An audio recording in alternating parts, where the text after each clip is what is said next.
Assalamualaikum, salam sejahtera. Terima kasih kerana telah memilih channel ini. Jangan lupa tekan butang like, komen, subscribe dan share untuk Kenapa usaha comeback Mahathir sentiasa gagal? Dr. Mahathir sudah menjadi Perdana Menteri Malaysia sebanyak 2 kali. Untuk berlaku adil, tidak boleh dinafikan sepanjang 22 tahun dan 22 bulan menjadi Perdana Menteri, pasti ada jasa beliau kepada rakyat dan negara. Antara jasa beliau yang mesti kita akui adalah kejayaan beliau merubah landscape negara dari sebuah negara pertanian kepada negara perindustrian. Namun begitu, di setiap jasa yang beliau taburkan, sebenarnya terlindung onar yang besar. Cuma ketika kali pertama beliau menjadi Perdana Menteri, kita masih lagi belum terdedah dengan dasar langit terbuka. Maklumat yang sampai kepada rakyat hanya melalui media cetak dan media elektronik yang dikawal oleh kerajaan dan juga proksi pemerintah. Setiap maklumat yang sampai kepada rakyat ditapis sepenuhnya oleh kerajaan yang memerintah. Rakyat tidak ada peluang untuk melakukan semak imbang atas setiap maklumat yang disampaikan. Tetapi kini apabila akses kepada maklumat berada di hujung jari setiap orang, rakyat boleh menilai semula setiap maklumat yang disampaikan oleh media pro kerajaan.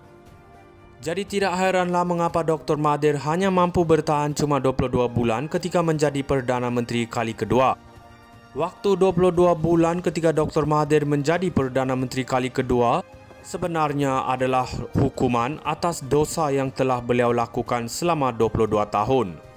Walaupun cuba mengamalkan dasar pemerintahan matlamat menghalalkan cara yang sama ketika 22 tahun memerintah, tetapi kali ini ianya tidak berkesan. Setiap apa yang beliau lakukan akan mendapat respon segera dari rakyat. Cetusan kemarahan rakyat yang pertama di era Pakatan Harapan 1.0 adalah mengenai isu hasrat kerajaan ketika itu meratifikasi ICET. Ianya telah menjadi pencetus kepada gelombang penolakan rakyat kepada setiap calon Pakatan Harapan dalam semua pilihan raya kecil yang diadakan. Rakyat mula meragui imej suci Dr. Mahathir yang sebelum itu mereka sanjung. Memburukkan keadaan Dr. Mahathir, pemimpin yang pernah menjadi anggota kabinet beliau telah bertukar menjadi seteru politik beliau. Dengan dibantu oleh mereka, satu demi satu dosa yang pernah dilakukan Dr. Mahathir terbongkar. Setelah mendapat maklumat dari seteru politik Dr. Mahathir yang baru, rakyat mula mencari bukti kebenaran dakwaan itu melalui internet. Sangat mengejutkan apabila rakyat mendapati apa yang didakwa seteru politik Dr. Mahathir itu adalah benar. Tetapi kesilapan besar yang Dr. Mahathir lakukan adalah dengan melakukan kezaliman terlampau ke atas Datuk Seri Najib dan ahli keluarga beliau. Dr. Mahathir dilihat beraja di mata dan bersultan di hati ketika melaksanakan misi membalas dendam ke atas Datuk Seri Najib. Maklumat perbicaraan di Kamar Mahkamah dan ketegasan untuk memenjarakan Najib walaupun dengan membakul sampahkan keadilan terus menimbulkan kemarahan rakyat.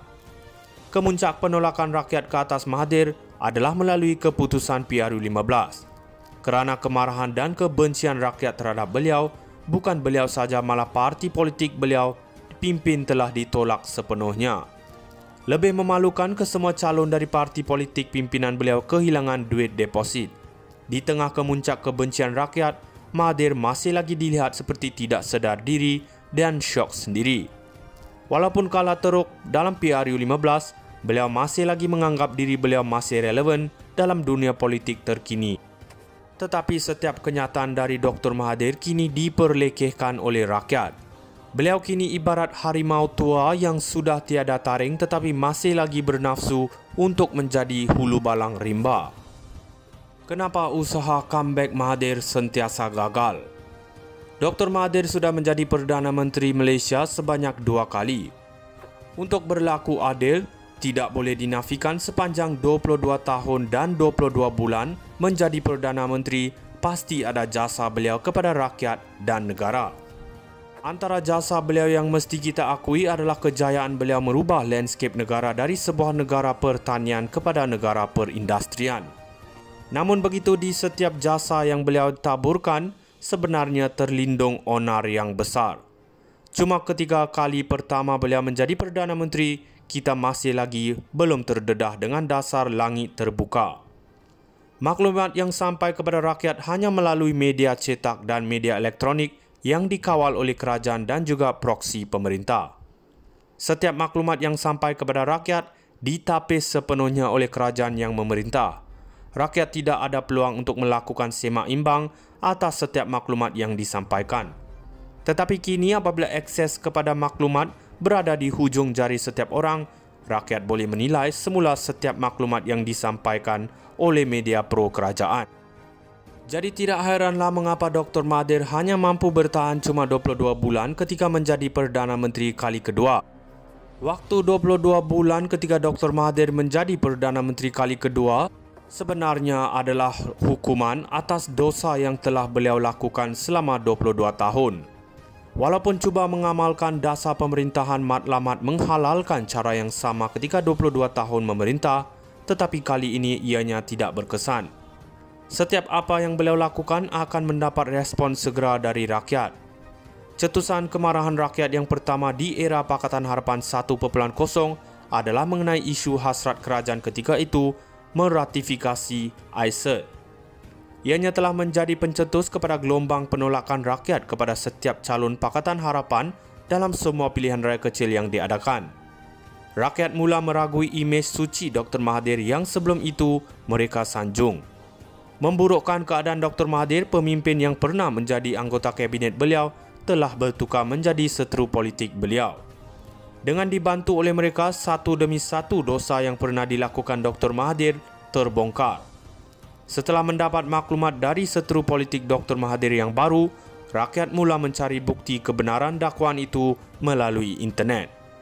Sangat mengejutkan apabila rakyat mendapati apa yang didakwa seteru politik Dr. Mahathir itu adalah benar. Tetapi kesilapan besar yang Dr. Mahathir lakukan adalah dengan melakukan kezaliman terlampau ke atas Datuk Seri Najib dan ahli keluarga beliau. Dr. Mahathir dilihat beraja di mata dan bersultan di hati ketika melaksanakan misi membalas dendam ke atas Datuk Seri Najib. Maklumat perbicaraan di Kamar Mahkamah dan ketegasan untuk memenjarakan Najib walaupun dengan membakul sampahkan keadilan terus menimbulkan kemarahan rakyat. Kemuncak penolakan rakyat ke atas Mahathir adalah melalui keputusan PRU15. Kerana kemarahan dan kebencian rakyat terhadap beliau, bukan beliau saja malah parti politik beliau dipimpin telah ditolak sepenuhnya.